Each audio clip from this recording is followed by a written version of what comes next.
बात नहीं की। उन्होंने कौन से स्थान और कौन सी शांति की बात की है? उन्होंने बात की शाश्वत स्थान और शाश्वत शांति। शब्द शाश्वत यह भी आप सभी ने बहुत बार सुना है, लेकिन इसका अर्थ क्या है, इस पर विचार करना सबसे अधिक आवश्यक है। शाश्वत, शाश्वत का मतलब होता है जो सदैव रहने वाला है, जो कभी समाप्त नहीं होता, जो कभी खत्म नहीं होता, जो कभी आता और जाता नहीं है, वो सदैव स्थायी रूप से बना रहता है, उसे ही कहा जाता है शाश्वत। और भगवान श्री कृष्ण ने कहा कि हे अर्जुन, तुम्हें शाश्वत स्थान और शाश्वत शांति मिलेगी, क्योंकि स्थान जो है, आप किसी स्थान के ऊपर रहते हो सकता है कुछ समय के बाद वो स्थान आप बदल कर कहीं और चले जाएं, हो सकता है वह स्थान आपसे छूट जाए। शांति के विषय में भी ऐसा ही है। शांति कुछ समय के लिए आती है, हम कहते शांति हो गई है, मेरे जीवन में सब शांति है, लेकिन कुछ ही समय बाद जब दोबारा मिलते हैं तो कहते पता नहीं वो शांति कहाँ चली गई। भगवान श्री कृष्ण ने इसीलिए कहा कि अर्जुन, जब तुम मेरी शरण में आओगे, उस परम शक्ति की शरण में आओगे, तो तुम्हें शाश्वत स्थान मिलेगा, एक ऐसा स्थान जहां पर पहुंचने के बाद आने और जाने का चक्र ही समाप्त हो जाएगा। शाश्वत शांति मिलेगी, एक ऐसी शांति मिलेगी जब तुम्हारे जीवन में जो एक बार आ जाएगी तो वो तुम्हारे जीवन को आनंद से भर देगी, और फिर वह शांति कभी तुम्हारे जीवन से जाएगी नहीं। इसीलिए अर्जुन, यदि उस शाश्वत शांति और स्थान यदि तुम्हें चाहिए तो तुम्हें एक ही कार्य करना होगा, और वो यह मेरी शरण को प्राप्त करना होगा। भगवत प्रेमियों, उस परम शक्ति की शरण प्राप्त करने के लिए ही तो हमें यह जीवन प्राप्त हुआ है। और यह शरण शब्द बचपन से सुनते आ रहे हैं, हजारों लाखों भजन इस शरण के ऊपर ही बने हुए हैं। हे प्रभु, मैं दीन हूँ, तुम्हारी शरण में आया हूँ, मुझे अपने चरणों की शरण सदैव देते रहना। प्रार्थनाओं में भी शरण की मांग करता है एक भक्त, लेकिन वास्तव में ये शरण होता क्या है, ये शरणागति वास्तव में है क्या चीज, इसे समझने की आवश्यकता है। भगवत प्रेमियों, हमारे शास्त्र धार्मिक ग्रंथों के आधार पर दो प्रकार की शरणागति की बात की गई है। एक है साध्योपायम, एक है सिद्धोपायम। दो प्रकार की शरणागति है। साध्योपाय शरणागति, इसमें एक व्यक्ति, एक जीवात्मा स्वयं अपने साध्य अर्थात उस ईश्वर को, उस परम शक्ति को प्राप्त करने का प्रयास करता है, कोशिश करता है, अपने एफर्ट्स लगाता है, पुरुषार्थ करता है, स्वयं कर्म करता है। और इसी कारण से इस शरणागति को हमारे शास्त्र धार्मिक ग्रंथों में स्वगत स्वीकारा भी कहा गया है, जिसमें एक भक्त उस भगवान को पाने के लिए अपने दम पर प्रयास करता है। जैसे इसे उदाहरण से समझने की कोशिश करते हैं, जैसे एक बंदरी का बच्चा है, वो बंदरी का बच्चा छलांग लगा के अपनी माँ की गोद में पहुंच जाता है, और माँ जो है एक डाल से वृक्ष की दूसरी डाल पर लंबी ऊंची छलांग लगाती है। लेकिन कई बार क्या होता है कि जब बच्चे ने खुद प्रयास करके अपनी माँ की गोद को पाने की कोशिश वह करता है, तो कई बार उसकी पकड़ ढीली पड़ जाती है, उसका हाथ छूट जाता है, कई बार उसका पैर फिसल जाता है और वह अपनी माँ की गोद तक नहीं पहुंच पाता है। इसीलिए महापुरुषों ने इस शरणागति को उत्तम शरणा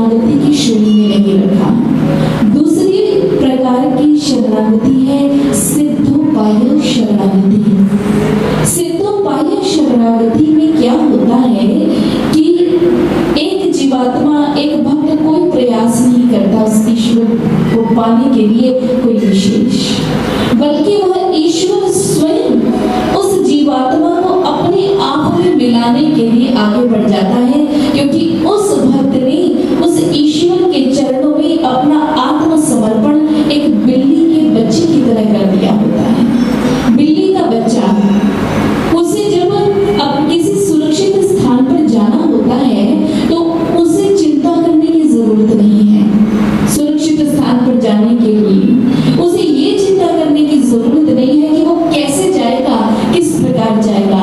वो अपनी माँ के आस में वो बिल्कुल निश्चिंत होकर के बैठ जाता है। अब माँ को चिंता होती है कि मुझे मेरी संतान को किसी सुरक्षित स्थान पर लेकर के जाना है। अब वो बिल्ली क्या करती है, अपने मुख से अपने बच्चे को उठाती है और स्वयं ही सुरक्षित स्थान पर लेकर के आ जाती है। इसीलिए महापुरुषों ने यह जो शरणागति है, जिसे परगत स्वीकारा भी कहा गया है, इस शरणागति को उत्तम शरणागति माना है। इसीलिए भगवत प्रेमियों, हमें भी माँ की शरणागति को यदि पाना है तो साधोपाय शरणागति से आगे बढ़कर सिद्धोपाय शरणागति की ओर बढ़ना चाहिए, अर्थात अपना संपूर्ण अस्तित्व, अपना संपूर्ण आत्मसमर्पण उस परम शक्ति, उस महामाई के चरणों में ही कर देना चाहिए। और जब वह ऐसा करता है, फिर महामाई को चिंता होती है उसके जीवन की, फिर महामाई को चिंता होती है उसकी सुरक्षा की, फिर महामाई उसके जीवन का योग स्वयं वहन करती है। परंतु इस सिद्धोपाय शरणागति जो सबसे श्रेष्ठ शरणागति मानी गई है, इस सिद्धोपाय शरणागति को प्राप्त करने के लिए भक्त को कुछ करना पड़ता है। और वो क्या करना पड़ता है, यही प्रश्न कयाधु ने देवर्षि नारद जी से कहा। नारद जी से पूछा, उन्होंने कहा, देवर्षि नारद जी, मैंने सुना है एक भक्त को उस परम शक्ति के चरणों में शरणागति कर लेनी चाहिए, लेकिन वो शरणागति करने के लिए उस भक्त को क्या करना होगा, कृपया मेरा मार्गदर्शन कीजिए। तो उस समय कयाधु को देवर्षि नारद जी समझाते हुए कहते हैं कि यदि एक भक्त उस परम शक्ति के चरणों में अपनी शरणागति को प्राप्त करना चाहता है तो उसे अपने जीवन में कुछ गुण धारण करने पड़ते हैं। सबसे पहले अनुकूलता का चयन करना पड़ता है, अर्थात जैसा आदर्श, जैसा चरित्र महामाई ने हम सबके समक्ष रखा अपनी लीलाओं के माध्यम से, यदि एक भक्त उस चरित्र को, उस व्यक्तित्व को, महामाई के सिद्धांतों को, महामाई की प्रेरणाओं को, महामाई के विचारों को अपने जीवन में धारण करने का प्रयास करता है, तो इसे ही कहते हैं अनुकूलता का अपने जीवन में समावेश कर लेना। दूसरा होता है प्रतिकूलता का वर्जन करना, अर्थात जो कार्य महामाई को प्रिय नहीं है, जो कार्य करने से महामाई हमें रोकती है, जो महामाई की भक्ति से जो विचार, जो व्यवहार, जो चरित्र, जो आचरण भक्त को दूर कर देता है उस महामाई से, भक्त कभी उसे अपने जीवन में नहीं लेकर के आता। तीसरा होता है दृढ़ विश्वास। दुनिया चाहे इधर की उधर हो जाए, लेकिन भक्त उस परम शक्ति के ऊपर अपना दृढ़ विश्वास बना करके रखता है। उसका विश्वास एक पल के लिए भी, एक क्षण के लिए भी उस परम शक्ति से डूबता नहीं है। चौथा है आत्मसमर्पण कर लेना। अपना संपूर्ण समर्पण जो है वो उस परम शक्ति के चरणों में कर देता है। अपनी मैं, अपने अस्तित्व को भुलाकर वो परम शक्ति के चरणों में ही अपने जीवन की वास्तविकता को प्राप्त करता है। फिर आगे होता है जो सबसे महत्वपूर्ण है उसके जीवन में, वह अनन्यता का भाव आना, कि एक भक्त की दृष्टि में महामाई की तुलना में अन्य कोई नहीं हो, ना कोई रिश्ता, ना कोई संबंध, ना कोई परिचय, उसकी तुलना में, महामाई की तुलना में उसके लिए और कोई मायने ना रखता हो, सिर्फ वो एक ही हो, उस एक के अलावा अन्य कोई ना हो। यदि ऐसा भाव एक भक्त अपने जीवन में ले आता है तो कहा जा सकता है कि भक्त उस परम शक्ति के चरणों में शरणागत हो चुका है। और ऐसे ही शरणागत भक्त को एक माँ अपनी दिव्य गोद में वहन करती है, अपनी दिव्य गोद में बिठाती है और उसका संपूर्ण रूप से लालन, पालन और पोषण की जिम्मेदारी माँ स्वयं अपने कांधों पर वहन कर लेती है। और ऐसा ही माँ का एक भक्त था, वो भक्त था भक्त श्रीधर। हर समय माँ की भक्ति में लीन रहता था। उसे अपने जीवन में माँ के अलावा अन्य को दिखाई नहीं देता था। उसे अपने माँ के ऊपर दृढ़ विश्वास था, हमेशा माँ के दिखाए हुए मार्ग पर चलता था। और माँ ने जिन विचारों का त्याग करने की प्रेरणा दी, उन विचारों को वह अपने जीवन में लाने के बारे में कभी विचार तक भी नहीं करता था। इसी कारण से श्रीधर भक्त जो है वो माँ का प्रिय भक्त बन चुका है, क्योंकि श्रीधर भक्त के जीवन में उसका सबसे अधिक प्रिय उसकी महामाई, उसकी देवी माँ भगवती ही है।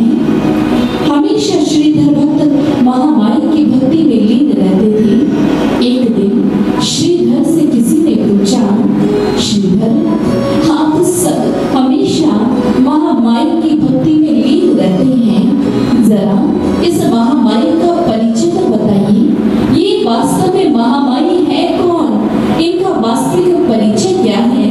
तो श्रीधर मुस्कुराने लगी और श्रीधर ने कहा उस भक्त से कि मैं अपनी माँ के परिचय के बारे में क्या बताऊं कि मेरी माँ का परिचय क्या है। अरे उसके तो हजार रूप हैं और हजारों रूपों में उसने अनेकों असंख्य लीलाएं की हैं। अपनी कृपा दृष्टि अपने बालक पर सदैव बना करके रखती है। यदि मैं अपनी से एक जीवा से अपने संपूर्ण जीवन काल में उसकी महिमा का गायन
मिलती है।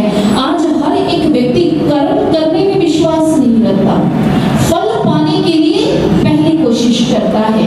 लेकिन भगवान श्री कृष्ण ने क्या कहा था कि कर्म करो, फल की इच्छा मत करो। लेकिन आज इंसान पहले फल के विषय में विचार करता है, कर्म करना है या नहीं करना वो तो बाद की बात है उसके लिए।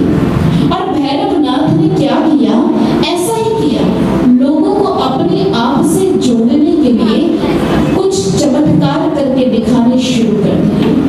लोगों में उसकी पूछ बढ़ गई, सबको लगने लगा बड़ा चमत्कारी कोई संत है, कोई चमत्कारी गुरु है जो हमारे यहाँ पर आकर के रहने लगा है। हमारा जो गांव है, हमारा गांव तो धन्य हो गया, कितने पहुंचे हुए गुरु हैं। और अब उस गुरु ने क्या किया, दूसरी चाल चली। दूसरी चाल क्या चली, उसने एक मत का प्रसार करना शुरू कर दिया। उस समय उस गांव में माँ की भक्ति किया करते थे सभी के सभी, सनातन धर्म के मार्ग से जुड़े हुए थे। उस समय भैरवनाथ ने एक मत का प्रसार करना शुरू कर दिया कि देवी की भक्ति से कोई लाभ नहीं मिलने वाला। देवी की भक्ति करोगे तो क्या मिलेगा, कुछ नहीं मिलेगा। अरे मैं हूँ, मैं तुम्हें संतान देता हूँ, मैं तुम्हें धन देता हूँ, मैं तुम्हें रोगों से मुक्त करता हूँ, मैं तुम्हें तुम्हारे जीवन में जो तुम चाहते हो वो प्रदान करता हूँ। फिर माँ ने तो तुम्हें आज तक कुछ भी नहीं दिया, इसीलिए वहां पर जाकर के क्या लाभ है, कोई फायदा नहीं है। और एक मत का प्रचार प्रसार करना शुरू कर दिया कि माँ की भक्ति को छोड़ दो और जो कार्य मैं करने के लिए कह रहा हूँ वैसा काम करो तो तुम्हारे जीवन में लाभ ही लाभ होगा। और जो लोग भैरवनाथ से प्रभावित हो चुके थे, उन्होंने भैरवनाथ की बात को मान लिया और भैरवनाथ की बात को मान करके जानते हैं उन्होंने क्या किया। जो माँ की भक्ति से जुड़े हुए थे, अब उन्होंने माँ की भक्ति को छोड़ दिया। उन्हें लगने लगा कि वो जो पहले रास्ता हमने अपनाया था वो रास्ता गलत था। अरे हमें हमारे सनातन धर्म से कुछ नहीं मिलने वाला, जो मिलेगा वो हमें इसी चीज से ही मिलेगा। लोग भक्ति से दूर होते चले गए। और अब क्या हुआ, भैरवनाथ की जो भक्तों की टोली है वो बढ़ती चली गई। लेकिन इस भक्तों की टोली में एक भक्त था जो नहीं था, और वह कौन था, माँ का प्रिय भक्त श्रीधर। भैरवनाथ को जब यह ज्ञात हुआ कि जो श्रीधर है, सारा गांव यहाँ पर आने लगा है लेकिन श्रीधर मेरे पास नहीं आ रहा, तो उसने क्या किया, श्रीधर को समझाने का प्रयास किया।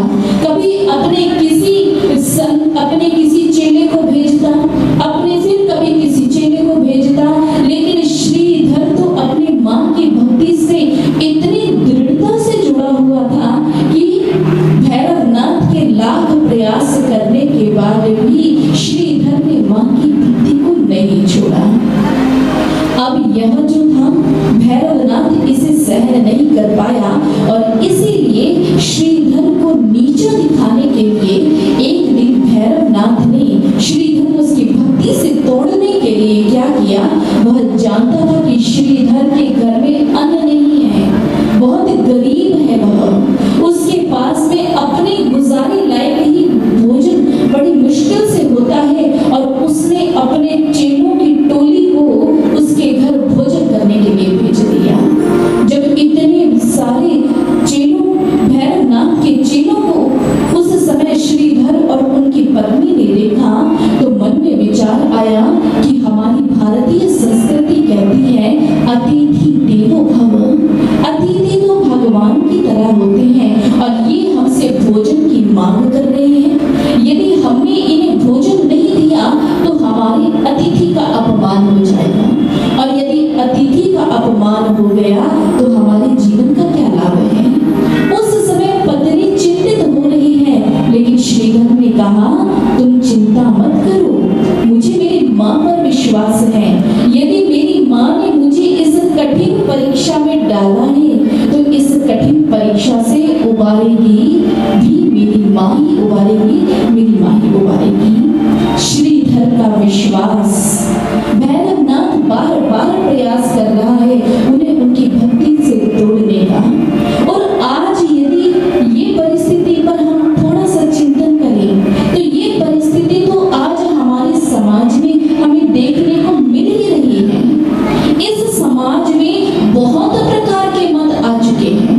कोई मत कहता है हम बड़े हैं, हमारा जो मत है, हमारा जो विचार है, हमारा जो भक्ति का करने का तरीका है वो ज्यादा बड़ा है, इसलिए आप जो सनातन धर्म के साथ जुड़े हुए हैं आप वहां उसको छोड़िए और यहाँ पर आइए, और फिर हम लोग वहां पे जाना शुरू कर देते हैं। कोई दूसरा मत आता है, वो कहता है कि अरे तुम लोग कहाँ पर जुड़े हुए हो, अरे वो भगवान जो अपनी रक्षा नहीं कर पाया, खुद इतनी समस्याओं में घिरा रहा, तो वो भगवान तुम्हारी क्या रक्षा करेगा। अरे वो भगवान तुम्हारी रक्षा नहीं कर सकता, उसे रक्षा करने के लिए खुद अपनी सहायता की जरूरत पड़ती है। हमारी बुद्धि भ्रमित हो जाती है, हम वहां से दूर हो जाते हैं। फिर दूसरा मत आता है, अरे इतनी मुश्किलों में तुम गुजर बसर कर रहे हो, वो कैसा भगवान है तुम्हारा, कैसे तुम्हारी भक्ति है, आज तक उसने तुम्हें तुम्हारी समस्याओं से ही बाहर नहीं निकाला। हमारे पास आओ, हम चमत्कार करके दिखाएंगे, हम तुम्हें तुम्हारी परेशानियों से दूर करेंगे। हम उधर जाना शुरू कर देते हैं। तरह तरह के मत का प्रसार आज इस समाज में हो रहा है और हम अपने क्षणिक सुख, अपने छोटे मोटे लाभों के लिए हम हमारे जीवन के, हमारा जो रूट, हमारे जीवन का जो आधार है उससे दूर हो जाते हैं। भगवत प्रेमियों, श्रीधर जो है माँ का एक ऐसा भक्त है जो डामाडोल नहीं हुआ, उसकी भक्ति से, अपनी भक्ति से वो विचलित नहीं हुआ। क्यों नहीं हुआ? क्योंकि उसके पास थी सच्ची भक्ति, वास्तविक भक्ति, वो भक्ति के मर्म को जानता था। भगवत प्रेमियों, भक्ति तो सारा संसार कर रहा है, लेकिन वास्तव में भक्ति होती कौन सी है? महापुरुष कहते हैं, भक्ति भक्ति सब कोई कहे, भक्ति न जीने कोई, जहाँ मार्ग साहिब मिले, भक्ति कहावे सोई। ये सारा संसार भक्ति भक्ति की बात कर रहा है। हम भक्ति करते हैं, कोई कहता है मैं भक्ति करता हूँ, कोई कहता है वो भक्ति करता है। सारा संसार भक्ति भक्ति की बात कर रहा है, परंतु जो वास्तविक भक्ति जो है, भक्ति न जीने कोई, उससे तो कोई जानता ही नहीं है कि वो वास्तव में भक्ति है कौन सी। जहाँ मार्ग साहिब मिले, भक्ति कहावे सोए। जिस मार्ग पर चलते हुए हमें हमारे साहिब, हमारे ईश्वर, हमारे प्रभु, हमारी परम शक्ति महामाई मिल जाए, उसी मार्ग को ही सच्ची भक्ति कहा गया है शास्त्रों में। इसी के विषय में महाभारत काल में, महाभारत ग्रंथ में इसका वर्णन आता है। यक्ष ने युधिष्ठिर से प्रश्न किया था भक्ति के संबंध में। उन्होंने प्रश्न किया, कब पंथा, भक्ति का कौन सा मार्ग है? तो उस समय युधिष्ठिर ने उत्तर देते हुए कहा, महाजनों येन गतः सपंथा। जिस मार्ग का अनुसरण हमारे महापुरुषों ने किया, वही वास्तव में भक्ति का वास्तविक तरीका है, वही वास्तव में भक्ति का तरीका है। भगवत प्रेमियों, जिस मार्ग के ऊपर हमारे महापुरुष चले, जिस मार्ग का वर्णन उन्होंने शास्त्र धार्मिक ग्रंथों में किया, यदि उस भक्ति के साथ जुड़ते हैं तो हमारा कल्याण है। यदि नहीं उस भक्ति को अपने जीवन में लेकर आते हैं तो हमारा भक्ति करना ही व्यर्थ हो जाता है।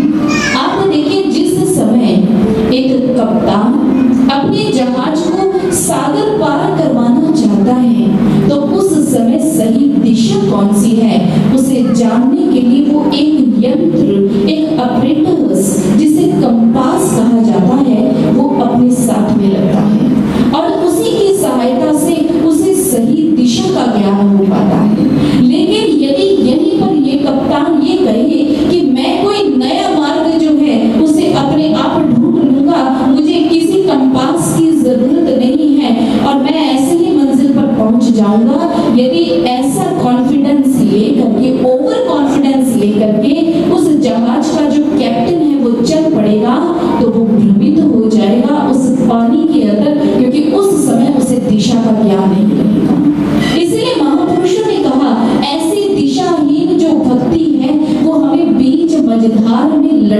देती है, हमारी वैसी ही स्थिति हो जाएगी जैसे त्रिशंकु की हो गई थी।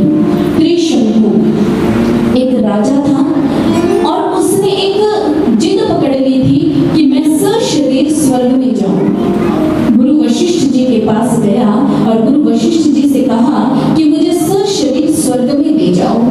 तो गुरु वशिष्ठ जी ने कहा, पुत्र, सशरीर इस शरीर के साथ स्वर्ग में जाना जो है वो मुश्किल है, ऐसा नहीं होता, ये सृष्टि का नियम नहीं है, मृत्यु के बाद ही ऐसा हो सकता है। तो उस स्वर्ग की क्यों तुम मन में विचार करते हो? अरे हमारे इसी शरीर में अनगिनत स्वर्ग है, तुम मुझसे वो ज्ञान लो और इसी स्वर्ग के अंदर जाओ। उसने कहा, नहीं, मुझे तो उसी स्वर्ग में जाना है और वो भी इस शरीर के साथ।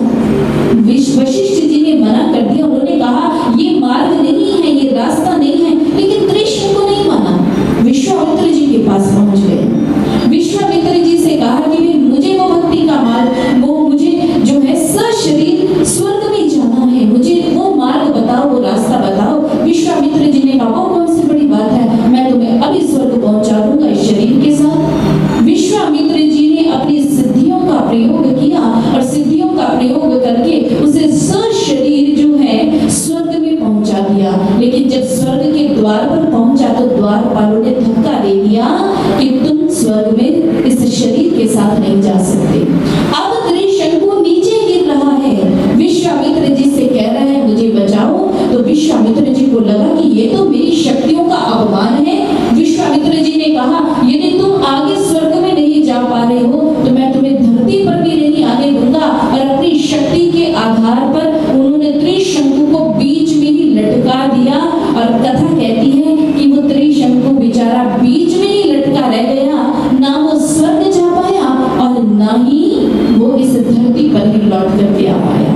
भगवत प्रेम, ठीक ऐसी ही घटना हमारे साथ भी घटित हो सकती है यदि हम लोग हमारा जो शाश्वत धर्म है, हमारा जो शाश्वत भक्ति का मार्ग है, जो महापुरुषों ने हमें जो ज्ञान दिया, जो भक्ति का पथ दिखाया, उस मार्ग को छोड़कर हम नए नए मतों से प्रभावित हो करके नए नए मतों की ओर जाएंगे और अपने पुराने मत का त्याग करके उन नए मतों को यदि हम स्वीकार करने का प्रयास करेंगे तो हमारी हालत भी त्रिशंकु की तरह ही हो जाएगी। इसलिए महापुरुष कहते हैं, वो सच्ची जो भक्ति है, जो सारे जितने भी संप्रदाय हैं, जितने भी धर्म हैं, उन सभी धर्मों का आधार वो एक ही मार्ग है। और वो एक ही मार्ग की चर्चा करते हुए भगवान श्री कृष्ण श्रीमद् भगवत गीता के अंदर कहते हैं, इमं विवस्वते योगं प्रोक्तवानहं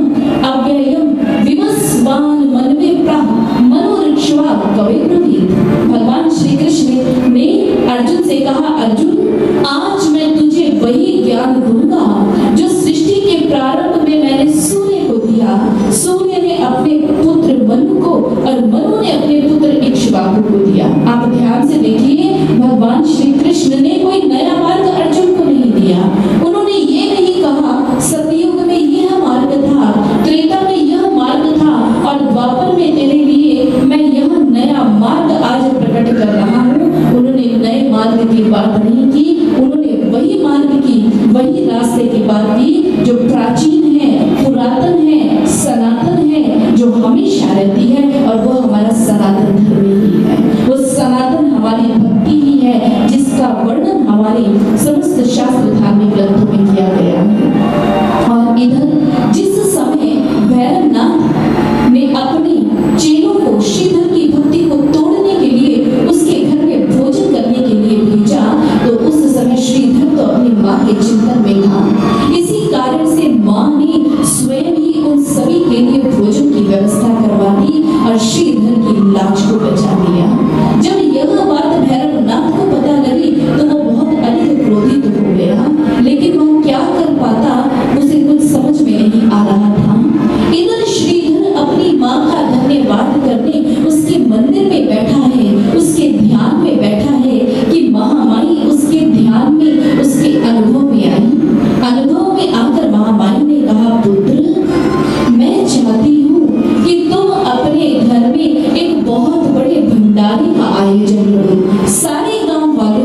जाओ और उसके अंदर उस भैरवनाथ को भी अवश्य निमंत्रित करना।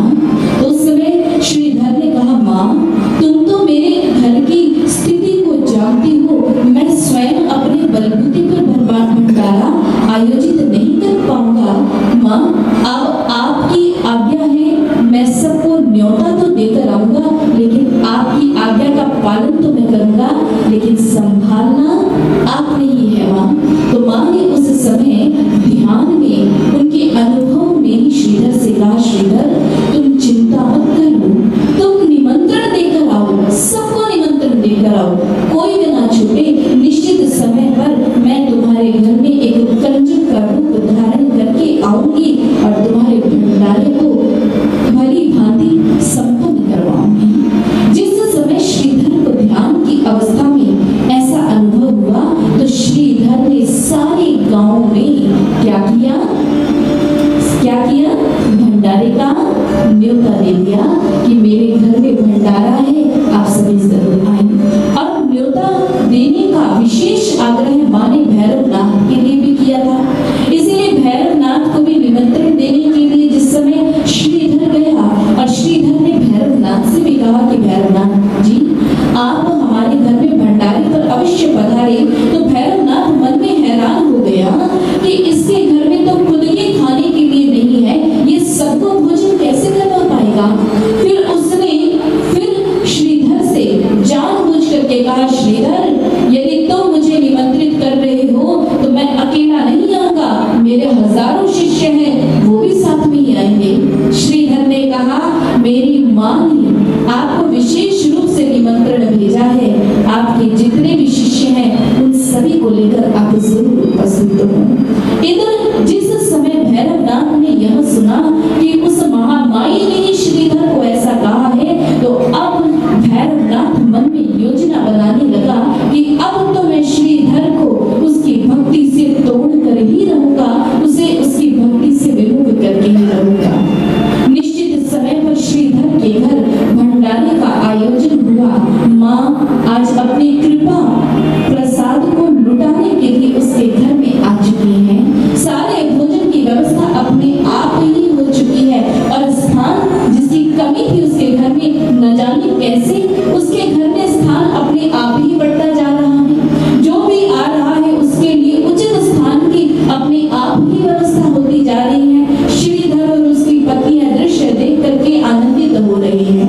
अब माँ जो कंजक के रूप में आई है, नन्ही कन्या के रूप में आई है, वो माँ अब अपने हाथों से कतार में बैठे हुए सभी भक्तों को प्रसाद दे रही, वितरित कर रही हैं। और चलते चलते जिस समय वह भैरवनाथ के पास में आई तो भैरवनाथ के पास जब माँ पहुंची तो भैरवनाथ ने उस छोटी सी नन्ही सी कंजक से कहा, बालिके क्या तुम नहीं जानती कि हम लोग अघोरी साधु हैं, अघोरी साधु।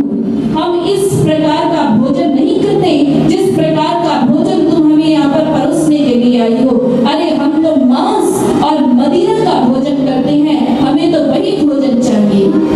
और उस समय नन्ही कंजिका रूप में माँ भगवती ने कहा, भैरवनाथ जी आप चाहे मांस और मदिरा का भोजन करते हो, परंतु यह श्रीधर का भंडारा है और श्रीधर के भंडारे में तो माँ का, उसके प्रिय माँ का, उसका प्रिय भोजन ही परोसा जाएगा और जो भोजन उसकी माँ को प्रिय नहीं है वो भोजन नहीं परोसा जाएगा। यहाँ पर ध्यान दीजिए, माँ ने भैरवनाथ से क्या कहा। माँ ने भैरवनाथ से कहा कि माँ उसको जो श्रीधर जो भक्त है उसकी माँ को जो भोजन प्रिय है वही भोजन आज परोसा जाएगा। और माँ का प्रिय भोजन क्या है, वह है सात्विक भोजन। आप स्वयं देखो, जब नवरात्रों के अवसर आते हैं तो जो लोग माँ माई के घर में नवरात्रों का अनुष्ठान करते हैं वो लोग तो प्याज लहसुन तक का प्रयोग अपने घर में नहीं करते, क्योंकि पता है माँ के नवरात्रि हैं, तामसिक भोजन माँ को प्रिय नहीं है। तो सोचिए माँ को वो मांस और वह मदिरा का भोजन कैसे प्रिय हो सकता है। लेकिन आज हम में से कितने ही लोग हैं जो अज्ञानता के अंधकार में डूबे हुए हैं। उन्हें लगता है कि माँ को पशु की बलि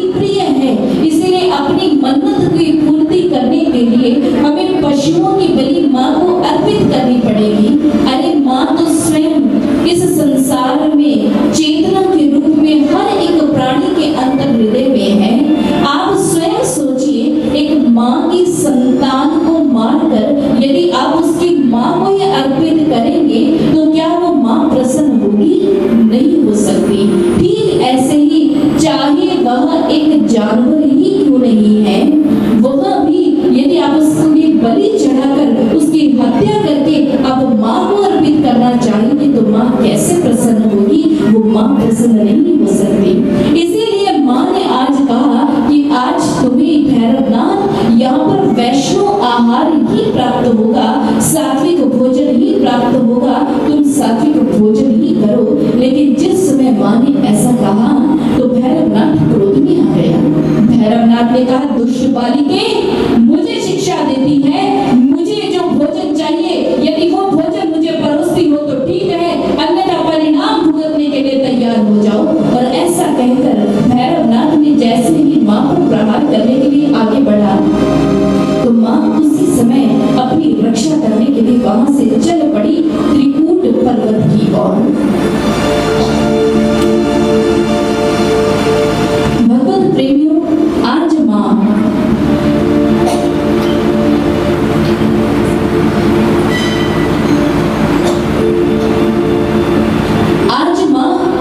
अपनी रक्षा के लिए त्रिकूट पर्वत की ओर बढ़ रही है।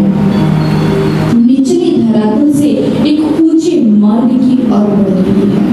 और भक्तों, ये जो मार्ग जो माँ आगे बढ़ रही है, जिस मार्ग के ऊपर, ये वही मार्ग है जिसे हम आज वैष्णो देवी की यात्रा कहते हैं। यह वही मार्ग है भक्तों।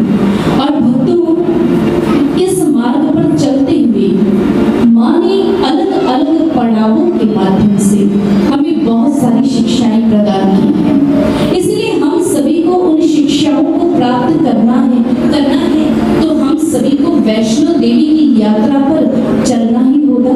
तो बताइए, चलने के लिए तैयार हैं माँ के साथ? कौन कौन चलना चाहता है? अभी सारे हाथ नहीं खड़े हुए। कुछ भक्तों के मन में एक विचार आ रहा है कि भाई जाना तो चाहते हैं, लेकिन हमने सुना है कि जब तक माँ के घर से बुलावा ना आए, उसके बुलावे की चिट्ठी ना आए, कैसे जाए भाई? आपको भी ऐसा लगता है कि भाई माँ के घर से बुलावे की चिट्ठी आएगी तो ही जाएंगे? बहुत से लोग कहते हैं ना, हाँ माँ बुलाएगी तो जरूर जाएंगे, उसके घर से बुलावे की चिट्ठी आएगी तो जरूर जाएंगे। कई लोगों के मन में विचार होता है। लेकिन भक्तों, बुलावे की चिट्ठी तो हम सभी को मिल गई है।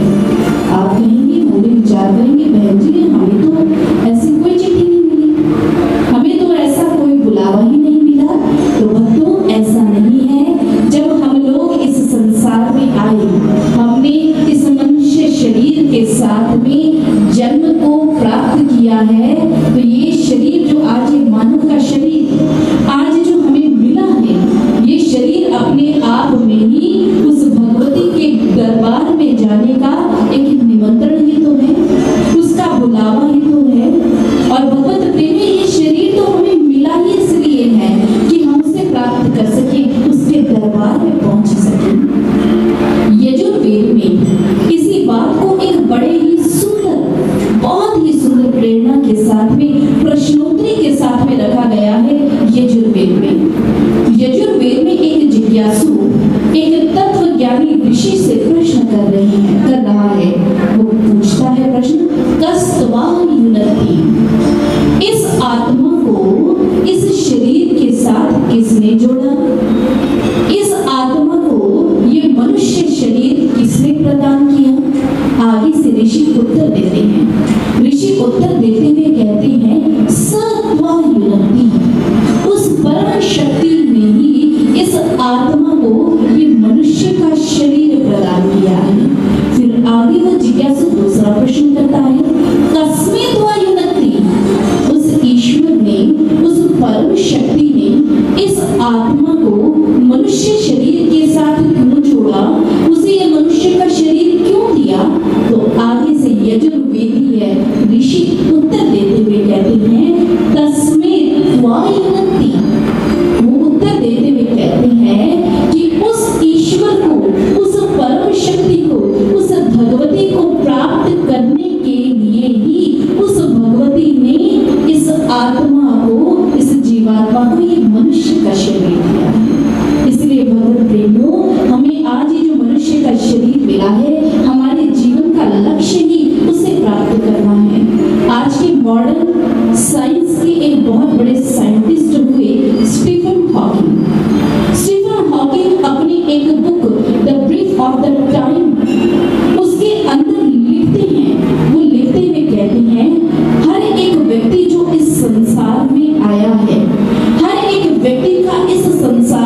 जो लक्ष्य, उस लक्ष्य वो निर्धारित है। और यदि वो उस लक्ष्य को प्राप्त करने के लिए अपने मन, अपनी बुद्धि, अपने तर्क का प्रयोग करेगा तो वो कभी नहीं प्राप्त कर पाएगा। इसीलिए यदि उसे लक्ष्य को प्राप्त करना है तो उस लक्ष्य को तो भावों, श्रद्धा, विश्वास और समर्पण से ही प्राप्त किया जा सकता है। इसीलिए भगवत प्रेमियों, हमारे पास उसके बुलावे की चिट्ठी आ गई है। इसीलिए वैष्णो देवी के दरबार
व्यवहार से अपने आप को सुरक्षित करना चाहता है, तो वह जीवात्मा एक उच्च मार्ग की ओर बढ़ती है, और वो उच्च मार्ग है भक्ति का, ज्ञान का, साधना का, ध्यान का मार्ग। और त्रिकूट पर्वत पर जब माँ चढ़ रही है, उसका प्रत्येक पड़ाव हमें इसी वास्तविक भक्ति के विषय में जानकारी दे रहा है। ये वास्तविक भक्ति हमें प्राप्त कैसे होगी, ये वास्तविक भक्ति को, इस भक्ति को प्राप्त करने के बाद इस मार्ग पर चलना कैसे है, सारा वर्णन इसी मार्ग के ऊपर देखने को मिलता है। तो बढ़ते हैं आगे। माँ वैष्णो देवी जिस समय आगे बढ़ रही हैं, तो उनके साथ में उनके दो अंगरक्षक वीर और लंगूर भी उनके साथ में हुए हैं, उनकी रक्षा के लिए। मार्ग पर जब माँ के साथ आगे बढ़ रही हैं, तो माँ के इन अंगरक्षकों को बहुत जोर से प्यास लगने लगी। इन्होंने माँ से कहा, माँ बहुत जोर से प्यास लग रही है।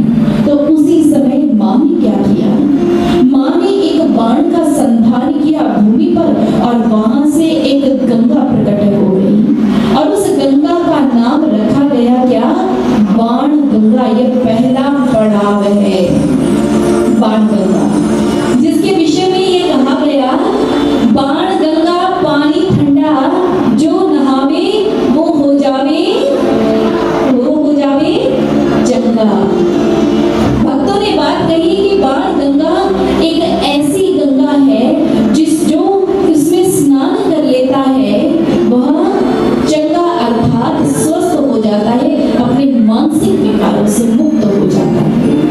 भगवत प्रेमियों, ये बाण गंगा, ये पहला पड़ाव, भक्ति के मार्ग को सीख रहे हैं। भक्ति के मार्ग पर जो सबसे पहला चरण है, जो फर्स्ट स्टेप है, वो क्या है, वो यही है बाण गंगा। और बाण गंगा किसका प्रतीक है, सत्संग समागम का, संतों से मिलने वाले आध्यात्मिक विचारों का प्रतीक है। तभी तो कहा गया, ये केवल मात्र बाण गंगा एक बाहरी नदी नहीं है। इस बाहरी गंगा में यदि आप स्नान करोगे, तन की मैल तो दूर हो जाएगी, परंतु मन की मैल का क्या। इसीलिए महापुरुषों ने कहा, बाण गंगा प्रतीक है सत्संग समागमों का, सत्संग विचारों का प्रतीक है। इसीलिए कहा गया, सत्संग वो गंगा है, इसमें जो नहाते हैं, पापी से पापी भी पावन हो जाते हैं, पावन हो जाते हैं। ये ऐसे ही श्रेष्ठ विचार हैं, और ये श्रेष्ठ विचार मिलते कहाँ से हैं, ये विचार मिलते हैं सत्संगति के माध्यम से। भगवत प्रेमियों, हमने संगति के बारे में बचपन से सुना है कि जैसी होवे संगत वैसी होवे रंगत। जैसा इंसान का संग हो जाता है, उसके ऊपर वैसा ही रंग चढ़ जाता है। सुना है ना, बचपन से सुना है ना, सुना है। आप देखो, हमारा इंसान का जो माइंड है ना, वो बिल्कुल एक, आप यूं समझ लो, एक सीपीयू की तरह, सेंट्रल प्रोसेसिंग यूनिट, जो कंप्यूटर के अंदर, लैपटॉप में सबसे उसका इंपॉर्टेंट पार्ट होता है, उसका भाग होता है, उसकी तरह काम करता है इंसान का दिमाग। आप देखो, आप बाहर से कंप्यूटर को कोई, आप उसके अंदर इनपुट डालते हैं, उसी इनपुट के आधार पर उसका सेंट्रल प्रोसेसिंग यूनिट उस पर प्रोसेस करता है, और फिर उसी सूचना के आधार पर वो आउटपुट दे देता है, उसी के परिणाम, उसी का ही परिणाम निकाल देता है। ठीक ऐसा ही होता है हमारे जीवन में। हमें जैसे विचार मिलते हैं, हमारा यह जो दिमाग रूपी सीपीयू है, उस पर वैसे ही प्रोसेसिंग करना शुरू कर देता है, और फिर हमारे चरित्र में, हमारे आचरण में, हमारे व्यक्तित्व में वैसा ही आउटपुट हमें प्राप्त हो जाता है। आप देखिए, कैकेयी राम से कितना प्रेम करती थी, लेकिन मंथरा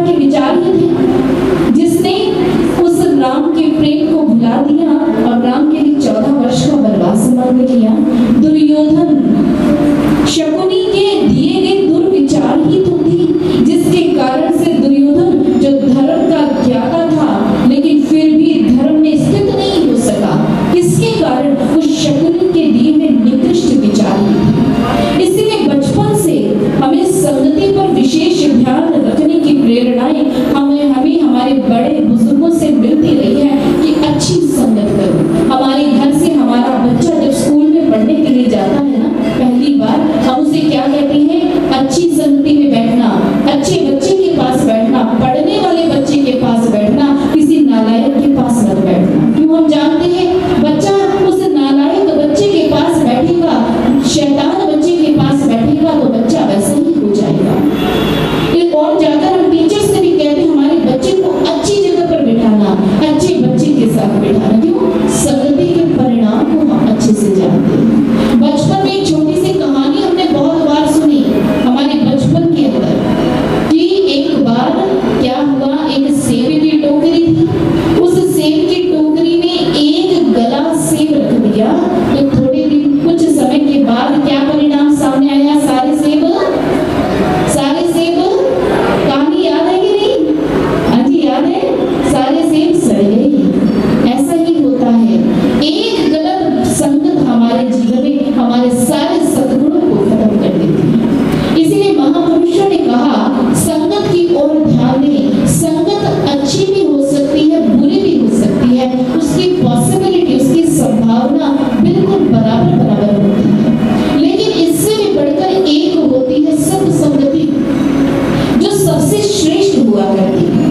एक बार एक जिज्ञासु महात्मा बुद्ध के पास आया।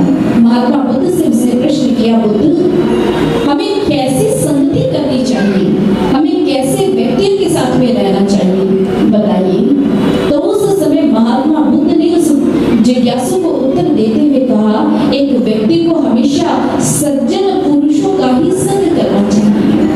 आगे से उस जिज्ञासु ने प्रश्न किया, यदि कोई व्यक्ति दुर्जन का संग करे, बुरे व्यक्ति का संग करे, लेकिन उसे फॉलो ना करे, वो जो सिखाता है, जो बताता है, उसके अनुसार कार्य ना करे, फिर तो कोई फर्क नहीं पड़ता ना कि वो सज्जन का संग कर रहा है कि दुर्जन का संग कर रहा है। तो महात्मा बुद्ध जी ने कहा नहीं, फिर भी दुर्जन का संग नहीं करना है कि आप चाहे उसे फॉलो करें, उसका अनुकरण करें या ना करें। क्यों? क्योंकि जैसे एक सांप है जो कि मल में लिपटा हुआ है, गंदगी से भीगा हुआ है, वो सांप चाहे आपको डंक ना मारे, परंतु यदि वो आपके संपर्क में आएगा तो आपको मैला तो कर ही देगा।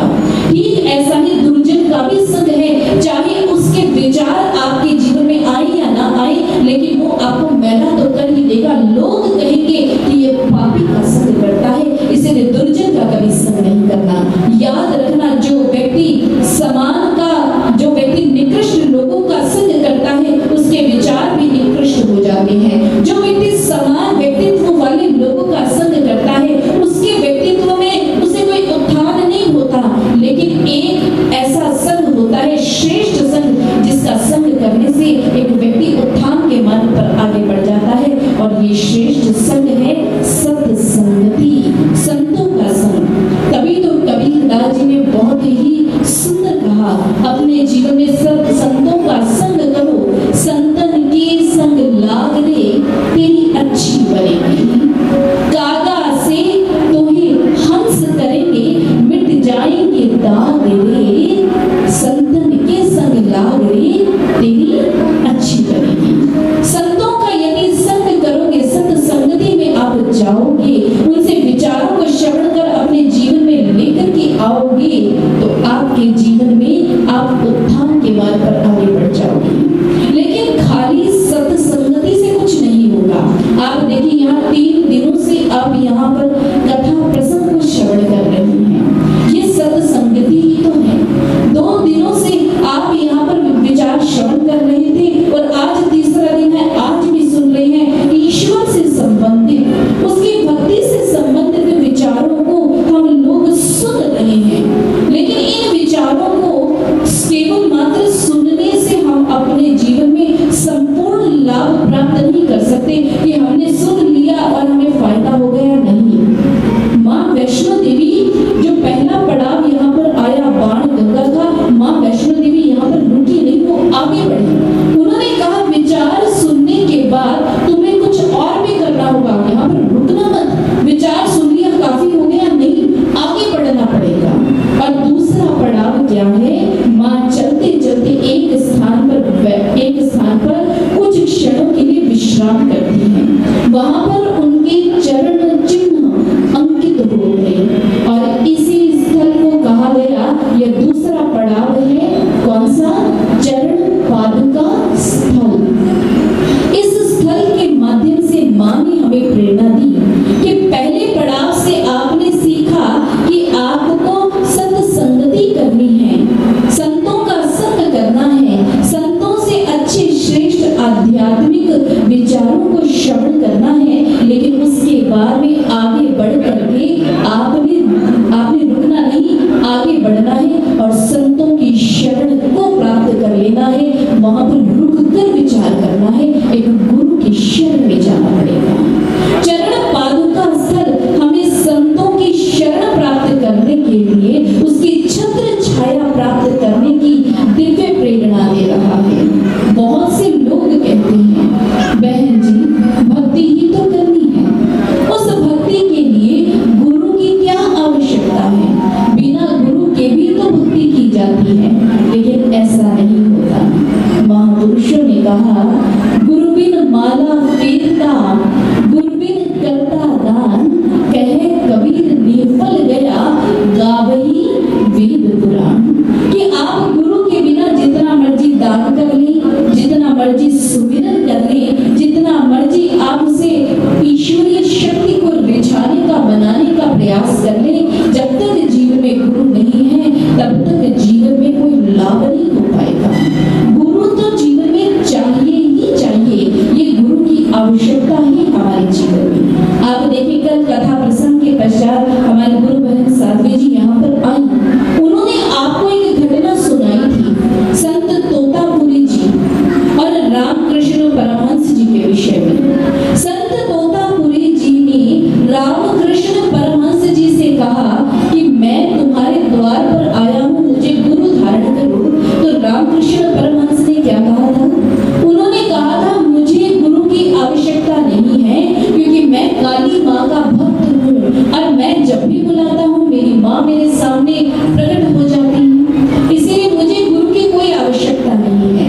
और उन्होंने संत तोतापुरी जी को लौटा दिया। अब जब वो माँ काली के मंदिर में आए, आज जब उन्होंने माँ काली को पुकारा तो माँ काली का वह प्रकट नहीं हुई। बहुत अधिक व्याकुल हो गए रामकृष्ण परमहंस जी, बहुत अधिक विलाप करने लगे। फिर कहीं जाकर माँ प्रकट हुई, लेकिन हमेशा की तरह आज उनके मुख पर रामकृष्ण परमहंस जी के लिए प्रेम नहीं था, ममता नहीं थी, बल्कि क्रोध था।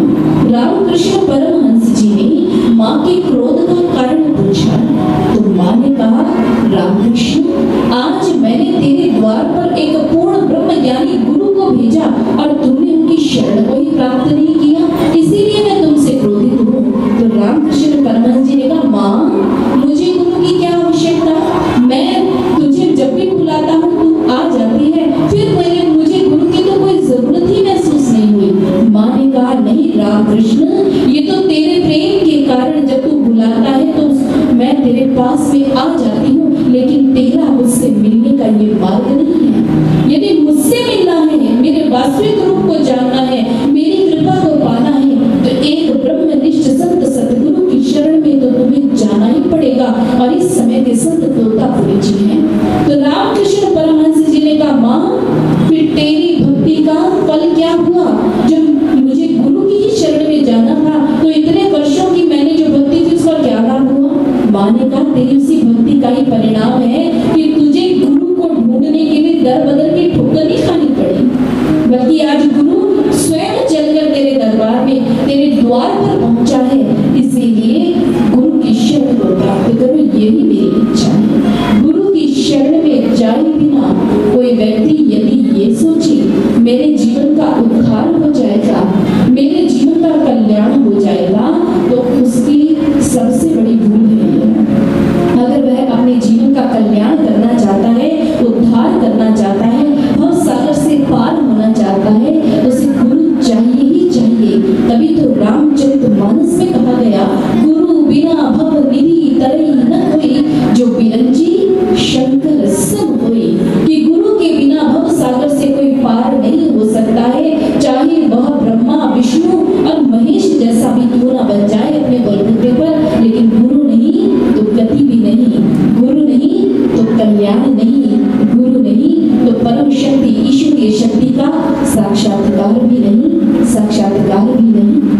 यादगार भी नहीं।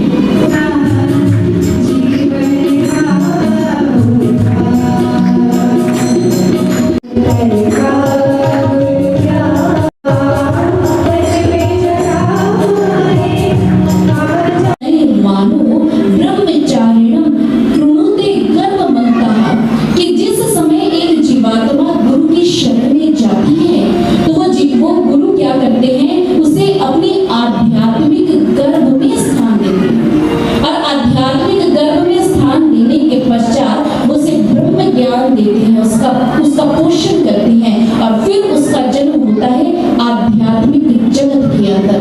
और यही है ब्रह्म ज्ञान की प्रक्रिया समझने का विषय है। आध्यात्मिक गर्भ में धारण करने का अर्थात इसका अर्थ ये है कि गुरु जिस ईश्वर की चर्चा करता है, जिसकी वो बात करता है, उसे केवल बातों तक सीमित नहीं रखता, बल्कि उसके मस्तक पर हाथ रख के उसकी इस दिव्य दृष्टि को खोलकर अंतःकरण में उस परम सत्ता का दर्शन करवा देते हैं। और इस प्रक्रिया को कहा गया है ब्रह्म ज्ञान की प्रक्रिया। और इसी प्रोसेस में जब वो ब्रह्म ज्ञान प्राप्त कर लेता है एक जिज्ञासु, एक व्यक्ति, एक आम संसारिक व्यक्ति, तो वो अध्यात्म के जगत में जगह प्राप्त कर लेता है। अब उसका आध्यात्मिक मार्ग शुरू होता है, या यूं कह लें सीधी साफ स्पष्ट भाषा में अब उसकी भक्ति की यात्रा शुरू होती है। इसलिए शास्त्रों में कहा गया भगवान को देखे बिना भक्ति शुरू नहीं होती है। Unless a man is born again, he cannot see the kingdom of God. हमारे महापुरुष कहते हैं जब तक एक इंसान इस शरीर में रहते रहते द्विज ना बन जाए, अपने गुरु की कृपा से दूसरा जन्म ना प्राप्त कर ले, तब तक वो ईश्वर का दर्शन नहीं कर सकता और तब तक ईश्वर का दर्शन किए बिना उसकी भक्ति की शुरुआत भी नहीं हो सकती। इसलिए सबसे पहले गुरु का ज्ञान चाहिए और फिर ज्ञान लेने के बाद उसके मार्ग पर बढ़ना है। कैसे बढ़ना है? अब आगे कौन सा पड़ाव है, कौन सी यात्रा है? हाथी मत्था की चढ़ाई है। हाथी मत्था की चढ़ाई बिल्कुल सीधी सीधी पहाड़ी के ऊपर चढ़ाई है। जैसे बिल्कुल वैसे ही है ये चढ़ाई जैसे सूंड हाथी के नीचे लटकी हुई है और इस सूंड का सहारा लेकर उसे हाथी के माथे पर पहुंचना है। और यह जो पड़ाव है, यह जो यात्रा का यह भाग है, वो हमें समझाता है कि हमारी जो वृत्तियां है ना, वो बहुत निचले द्वारों पर टिकी हुई है, 9 द्वारों पर टिकी है। इन वृत्तियों को निचले द्वारों से ऊपर उठाकर सीधा हमें अपने इस माथे तक लेकर के जाना है। इन वृत्तियों को उठाकर कहाँ लेके जाने हैं? हमारे अपने इस माथे तक। यही है हाथी मत्था की यात्रा। गुरु से ज्ञान लेने के बाद ये साधना, ये ध्यान का मार्ग ही हाथी मत्था की यात्रा है। ध्यान करना होगा कब? पहले गुरु की शरण में जाना पड़ेगा, पहले गुरु के विचारों को सुनना पड़ेगा, फिर गुरु की शरण में जाना पड़ेगा, फिर गुरु से ज्ञान प्राप्त करना होगा अर्थात ईश्वर का दर्शन करना होगा, फिर ध्यान की प्रक्रिया शुरू होगी। लेकिन आज लोग ध्यान, मेडिटेशन, इस शब्द से आप सभी परिचित हैं। आप सभी इस मेडिटेशन शब्द को बहुत अच्छे से जानते हैं और सभी लोग ध्यान करते हैं। और आप में से बहुत से लोग हमारे पास आते हैं और वो कहते हैं बहन जी हम लोग भी ध्यान लगाने की कोशिश करते हैं लेकिन हमारा ध्यान नहीं लगता, हम क्या करें? भगवत प्रेमियों पहले इस मेडिटेशन को समझते हैं। ये प्रश्न सभी का है कि ध्यान नहीं लगता, क्यों नहीं लगता, कैसे लगाएं? इसीलिए पहले हमें ध्यान को समझना होगा। हमारी इसी सोसाइटी में different types of techniques meditation की आजकल बड़े प्रचलन में है, बहुत पॉपुलर हो गई है। कोई कहता है ऑब्जेक्टिव मेडिटेशन करो, आप अपने सामने एक फ्लावर पोट रखो, उस पर अपने आप को कंसंट्रेट करो। कोई कहता है किसी बल्ब के ऊपर अपने आप को कंसंट्रेट करो। कोई कहता है ट्रांसेंडेंटल मेडिटेशन करो, उसमें क्या होता है कोई सीक्रेट मंत्र दे दिया जाता है, कोई गुप्त मंत्र दे देते हैं और उसे कहते हैं आप इसे चैंट करो, इसका आप बार बार रटन करते रहो, यही से पर अपना ध्यान लगाओ। कोई कहता है वॉकिंग मेडिटेशन करो, आप जिस रास्ते पर चलते हैं अपने पैरों की गति जो ताल है उस पर अपने आप को कंसंट्रेट करो। कोई कहता है वाइब्रेशनल मेडिटेशन करो कि कोई म्यूजिक लगाओ, उसके धुन के साथ, उस वाइब्रेशन के साथ जुड़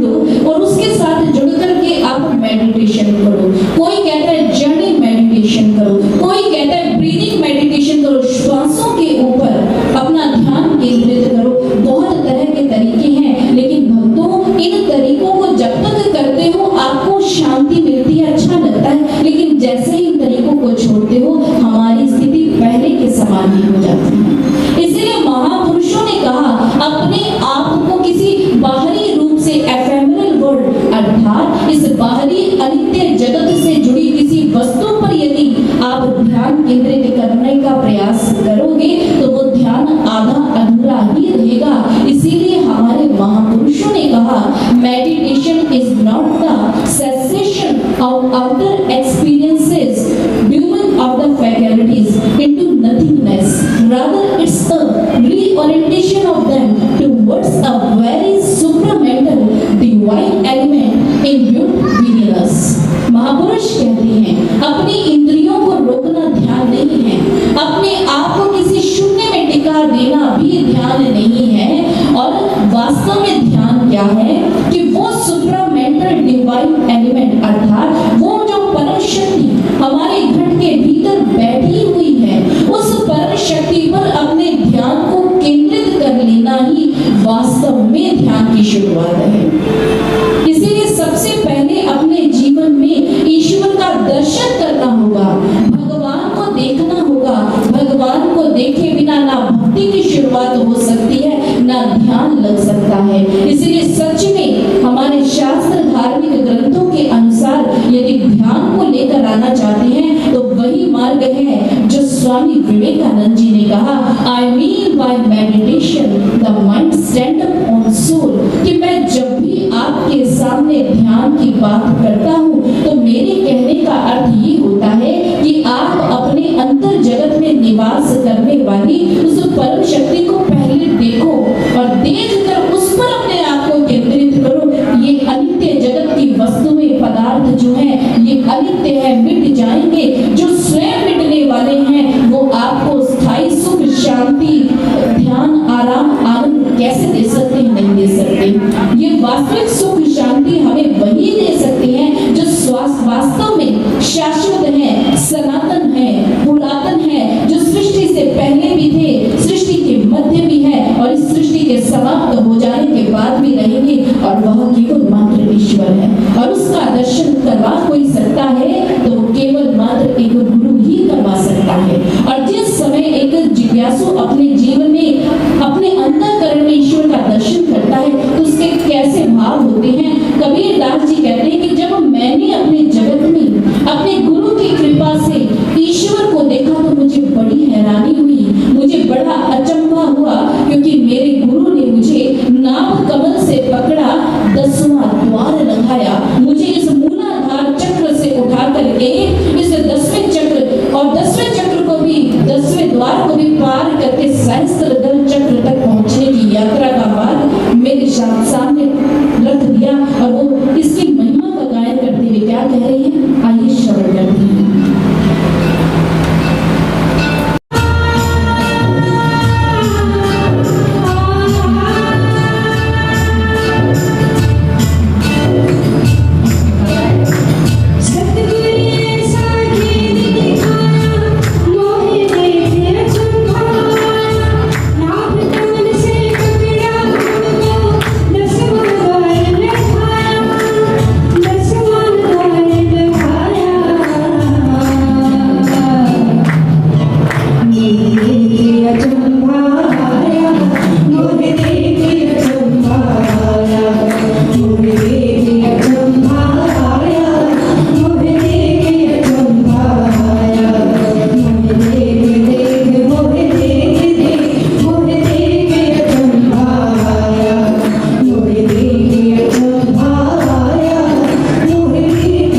संघर्षों भरा है, दोधारी तलवार पर चलने के जैसा है।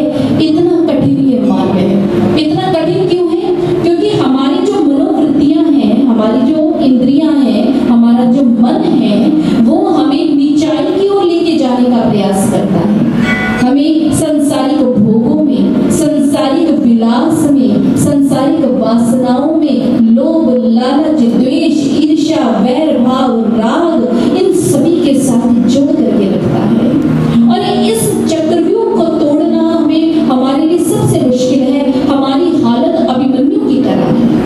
हमें इस चक्रव्यूह में घुसना तो आता है, इन विकारों के चक्रव्यूह में, वासनाओं के चक्कर में, कर्मों के चक्कर में, कर्म फल के चक्कर में हमें घुसना तो आता है इस चक्रव्यूह में, लेकिन इससे बाहर निकलने का मार्ग हमें नहीं पता। अब गुरु ने जो मार्ग बताया है, आप चक्रव्यूह में हो, युद्ध भूमि में खड़े हो, और युद्ध भूमि में खड़े होकर आप उसकी कोई टेक्निक सीख करके उसे क्रियान्वित करना चाहें तो कितना मुश्किल है। उसकी तो बहुत पहले प्रैक्टिस करनी पड़ती है, फिर आप उसे कर पाते हैं। हमारे साथ ऐसी हालत है, हम पहले ही युद्ध भूमि में खड़े हैं, अपने विकारों से लड़ रहे हैं, अपनी वासनाओं से लड़ रहे हैं, अपने लोभ से लड़ रहे हैं, अपने क्रोध से लड़ रहे हैं, अपने मोह अहंकार से, इन सब से लड़ रहे हैं, इस चक्र में फंसे हैं। अब गुरु ने हमें जो मार्ग बताया है, वो मार्ग है उत्थान का। उत्थान का यह जो मार्ग है, इस मार्ग पर चलना सरल नहीं होता है, सहज नहीं होता है। और फिर जब एक बार कोई चला जाता है, इस मार्ग पर चल पड़ता है, इन संसारिकता के धरातल से ऊपर उठकर इस धरातल पर वो अपने आप को स्थित कर लेता है, तो वो अपने संपूर्ण स्वरूप को प्राप्त कर लेता है। और माँ ने ऐसा ही किया था। जिस समय वो हाथी मत्ती की चढ़ाई चढ़ करके, जिस समय वो उस गुफा के द्वार के ऊपर पहुंची जहां पर आज वो भवन बना हुआ है, तो वहां पर वे अष्टभुजा धारिणी सिंह पर आसन, सिंह पर बैठी हुई रूप में वहां पर खड़ी है भैरवनाथ के साथ, उसका सामना करने के लिए। और यह भी एक गहरी प्रेरणा है, हमें भी यदि अपने विकारों का सामना करना है, अपने तामसिक आचार व्यवहार का सामना करना है, तो हमें भी पहले साधना अभ्यास करके, जैसे कल हमने सुना था, अपने जैसे सारे देवताओं ने अपना अपना प्रकाश पुंज अर्पित करके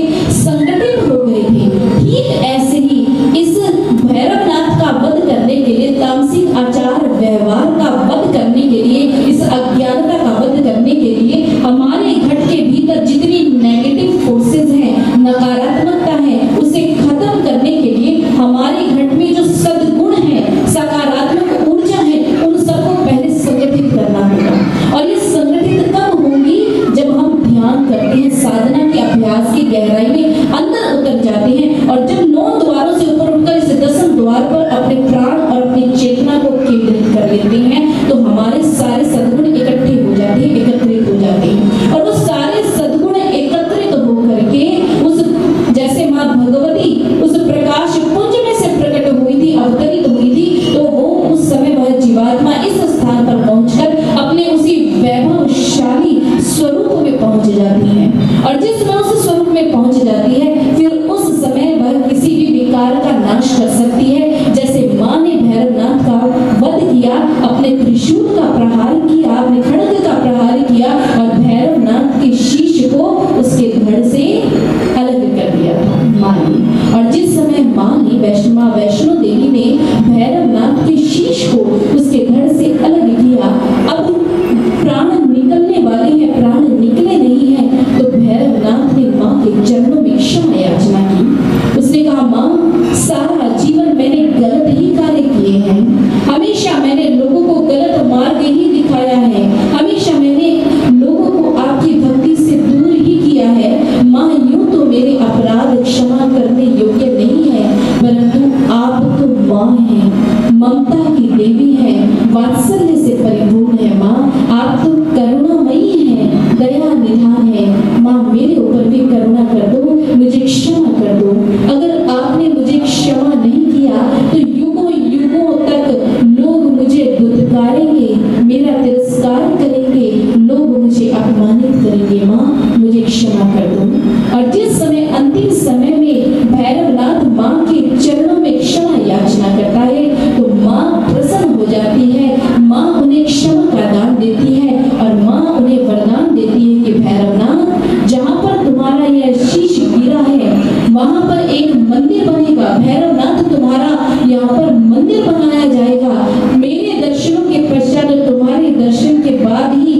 यात्रा जो है पूर्ण हो पाएगी। भैरवनाथ जाओ, भैरवनाथ मैंने तुम्हें क्षमा किया, मैंने तुम्हें क्षमा किया। और उस समय भैरवनाथ के मन में माँ के चरणों में यही भावना है कि माँ तुम कृपालु हो, दयामय हो, इसलिए आज मैं अपनी अहंकार का, अभिमान का त्याग करता हुआ तुम्हारे चरणों में शीश झुकाता हूँ।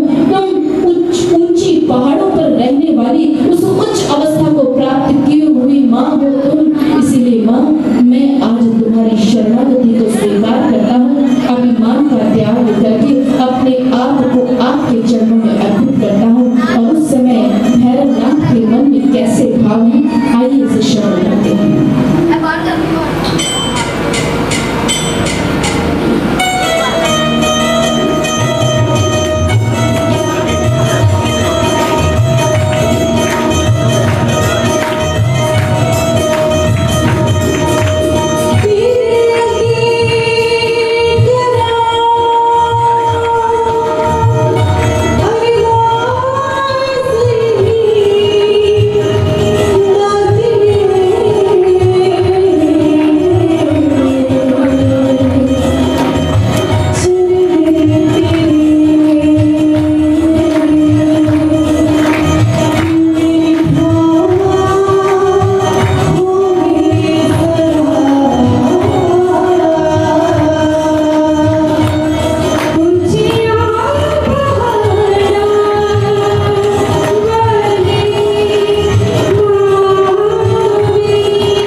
माता शक्ति के रूप में माँ कालिका, माँ लक्ष्मी और माँ सरस्वती के रूप में जाकर वहां पर विराजमान हुई, जो कि पूर्ण शक्ति, पूर्ण वैभव और पूर्ण ज्ञान का प्रतीक है। जिस समय एक पूर्ण ब्रह्म ज्ञान हमारे जीवन में आता है, माँ सरस्वती रूपी पूर्ण ब्रह्म ज्ञान, ईश्वर दर्शन पर आधारित ज्ञान हमारे जीवन में आता है, तो उसके पश्चात पूर्ण शक्ति जो है उसका कार्य, संहार का कार्य प्रारंभ हो जाता है और वह हमारे विकारों का नाश करती है।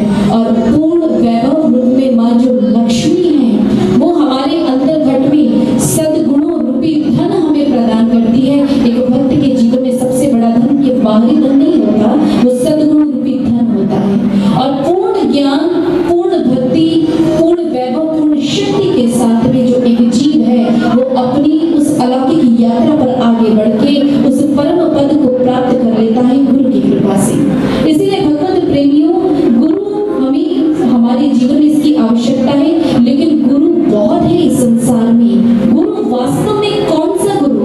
केवल जिसने भगवा लिबास धारण किया है, कोई अच्छे शब्द आपको बता दे, कोई अच्छे विचार दे दे, अच्छी कहानी दे दे, वो गुरु नहीं। गुरु वो है जो आपके मस्तक पर हाथ रख के आपकी दिव्य दृष्टि को खोलकर आपके अंतःकरण में जो माँ वास्तविक रूप में हमारे खट में बैठी है, जो उसका दीदार करवा दे, उसका दर्शन करवा दे, वास्तव में वही गुरु है। और ऐसे ही गुरु की कृपा से ही हमारे जीवन में माँ सरस्वती, माँ लक्ष्मी और माँ कालिका का हमारे जीवन में आगमन होता है और ये हमारे जीवन को शुद्ध पवित्र बनाकर उस परम पद, परम गति तक पहुंचा दिया करती है। इसीलिए भगवत प्रेमियों, आज एक बार हमारे बीच में बड़ी सुंदर सी झांकी है। माँ लक्ष्मी के रूप में माँ सरस्वती और माँ कालिका हमारे बीच में बैठी हुई है। बड़ा ही सुंदर सा माँ का दरबार सजा हुआ है और जिस समय भक्त माँ के ऐसे सुंदर से दरबार को देखता है,